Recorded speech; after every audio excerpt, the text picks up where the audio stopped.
नमस्कार दोस्तों, education hub के इस चैनल में एक बार फिर से मैं शशांक शेखर यादव आप सभी का स्वागत करता हूं। दोस्तों, आज हम अलंकार को देखेंगे, अलंकार के विषय में जानेंगे। तो दोस्तों, हम पहले शुरू करते हैं कि अलंकार किसे कहते हैं। तो दोस्तों, अलंकार का जो शाब्दिक अर्थ होता है उसका मतलब होता है अलंकृत करना, या अर्थात किसी चीज़ को सुशोभित करना।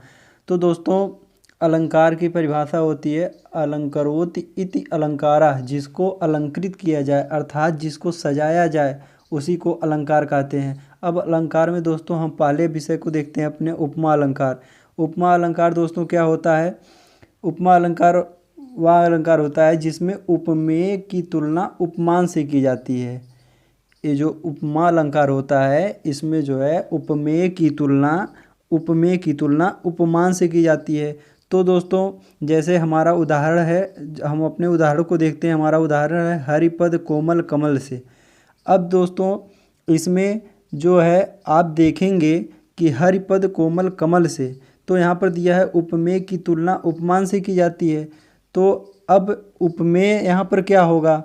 अब आपको पता लगाना हो कि उपमेय क्या होता है। तो दोस्तों, हम आपको एक उपमेय पहचानने की सबसे सरल परिभाषा बताते हैं। दोस्तों, उपमेय उपमान, पहले आप जान लीजिए उपमान किसे कहते हैं। तो जो प्रकृति से संबंधित होता है उसे उपमान कहा जाता है।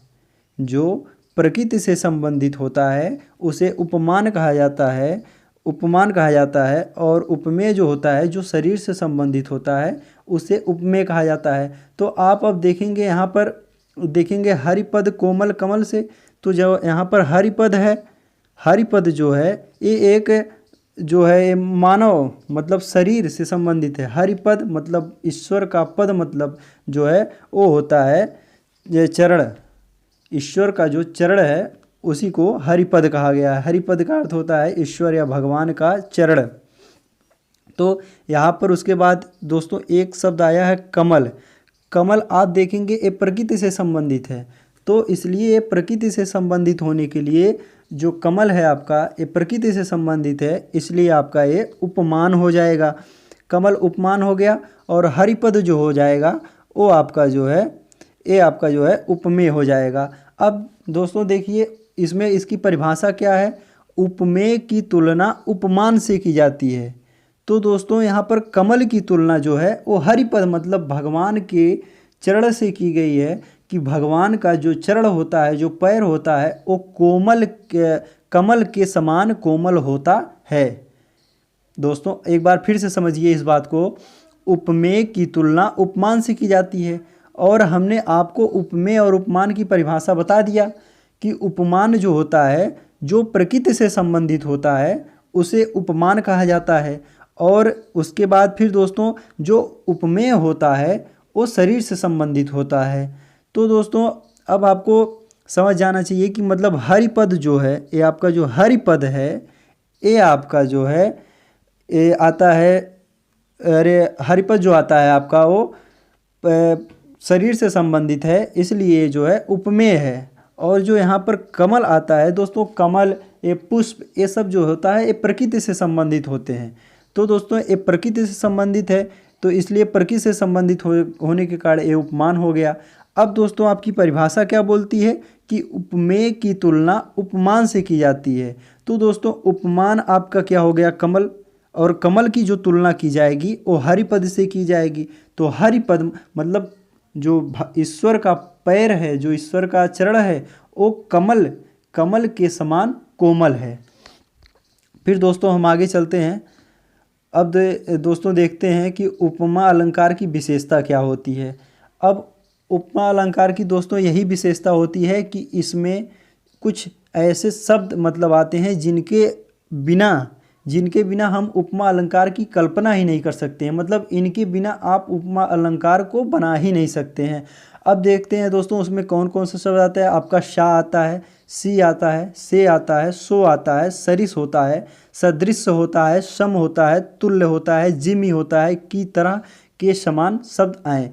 मतलब यदि आपके जो ये उदाहरण दिया गया है, इस उदाहरण में इतने शब्द आए तो आप उसको आराम से बता सकते हैं कि आपका ये आपका जो है उपमा अलंकार है।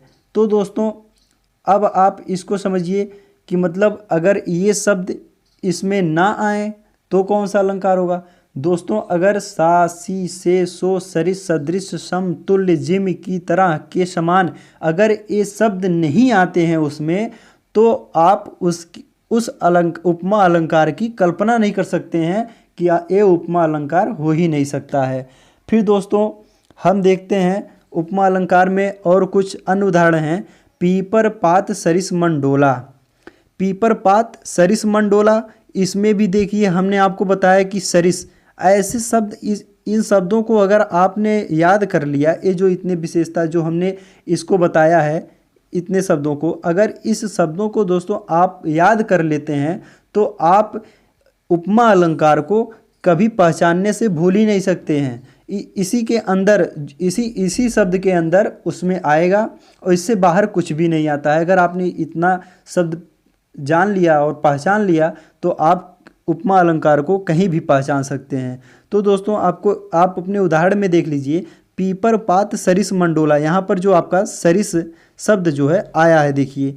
फिर हम अपने अगले उदाहरण में देख लेते हैं। हमारा अगला उदाहरण है हाय फूल सी कोमल बच्ची।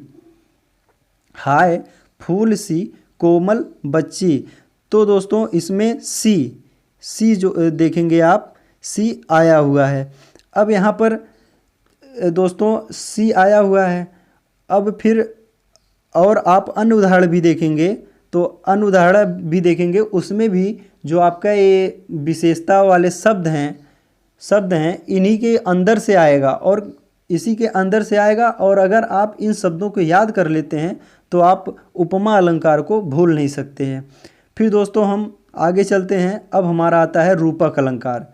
तो रूपक अलंकार दोस्तों क्या होता है, उपमेय में उपमान का आभेद आरोप किया जाए, उपमेय में उपमान का आभेद आरोप किया जाए तो रूपक अलंकार होता है। अब आपको यह समझना होगा कि आभेद और आरोप का आशय क्या होता है। जब तक आप आभेद और आरोप का आशय नहीं जानेंगे तब तक आपको यह परिभाषा समझ में नहीं आएगी। अब हम आपको आभेद और आरोप का आशय बता देते हैं। तो दोस्तों जहाँ उपमेय और उपमान में कोई अंतर नहीं रह जाता है, यहाँ पर दिया है कि जहाँ उपमेय में उपमान का आभेद आरोप किया जाए। अब आभेद आरोप की जगह आप ये भी कह सकते हैं कि जहाँ उपमेय में उपमान का कोई अंतर, मतलब उपमेय और उपमान में अंतर किया ही ना जा सके, वहाँ पर जो होता है आपका रूपक अलंकार होता है। अब दोस्तों फिर देखते हैं इसका उदाहरण जो है चरण कमल बंदो हरि राई। चरण कमल बंदो हरि राई। तो यहाँ पर जो आपका उपमेय है जो आपका वो चरण है। उसके बाद दोस्तों उपमान जो है वो कमल है। उपमान जो है आपका वो कमल है। फिर दोस्तों हम आगे चलते हैं। आभेद आरोप का मतलब हम आपको समझा दिए हैं। आभेद आरोप का मतलब होता है जहाँ उपमेय उपमान में कोई अंतर ना रहे, जहाँ उपमेय उपमान में कोई अंतर ही ना रहे, वहाँ पर जो है आपका रूपक अलंकार होता है। आप आभेद और आरोप से समझ सकते हैं कि जहाँ पर उपमेय उपमान में कोई अंतर ही नहीं होता है वहाँ पर रूपक अलंकार होता है। अब पहचान क्या है, उपमेय उपमान के बीच में योजक चिन्ह आता है। अब इसकी सबसे बड़ी पहचान ये होती है, मतलब हम रूपक अलंकार को किस प्रकार से पहचान सकते हैं।